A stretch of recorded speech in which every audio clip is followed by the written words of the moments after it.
Alright guys, so what we're looking at here is where we're going to actually install our accessory bracket.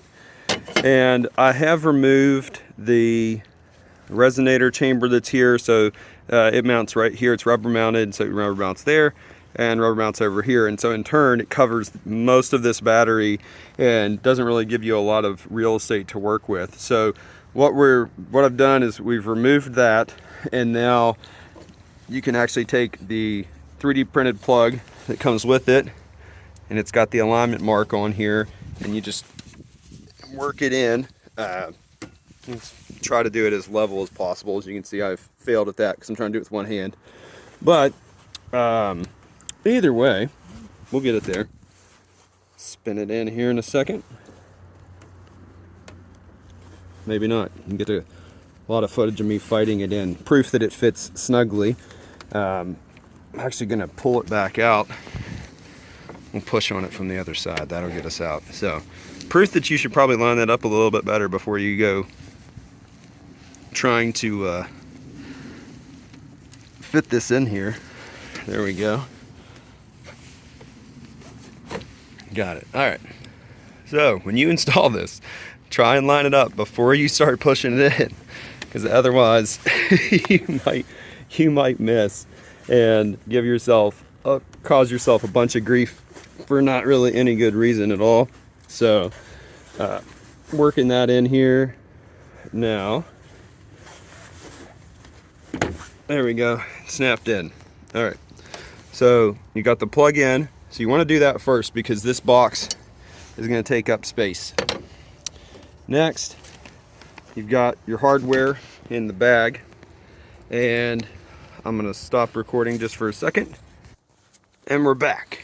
So it doesn't look like anything because I just paused the video, but so we've got these M6 washers here. We're going to sit down on top of the existing nut just to kind of give ourselves somewhere to go here. Then you've got the N logo goes towards the front of the vehicle. So then you lay that on there, and then lastly you'll take your M6 nuts that were provided, and it's a 10 millimeter is what you'll need.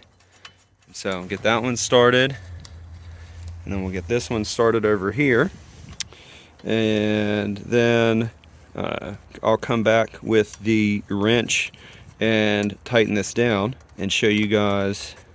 Well, actually, I'll finger snug it while I'm sitting here, and you'll be able to see what the outcome is. So, just like nothing too crazy, just a simple platform to be able to, show you guys give us some space here to work with. You have to forgive me; it's quite cold at the moment, so my fingers are not super keen on what I'm up to at the moment. But either way, so I'm going to go ahead and tighten it down, and once I get that tightened down, I'll give you guys a final look.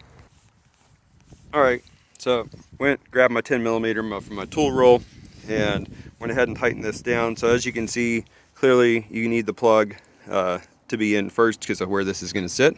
But this mounts nice to the battery, and it may not be perfect with all styles, but the nice part is this is aluminum, so I would definitely recommend test fitting and maybe bolting your controller to this in advance. But it does give you a platform, so you're right here to get to your negative, got your positive obviously over there, yeah, so as this progresses we may make different iterations, but ultimately the goal is just to give ourselves a good platform, so that way you can put your accessory controller in here and you're not drilling into this or that or double side taping it to this or trying to figure out where to put it. And for testing, we ran about 10,000 miles with 4 pounds of weight on this as part of the test process, just to see how it would react, how the controller would react, things like that. So either way, hope you guys enjoyed this brief install video, although there's not much else to it. And yeah, so check it out. It is available now. All right, see ya.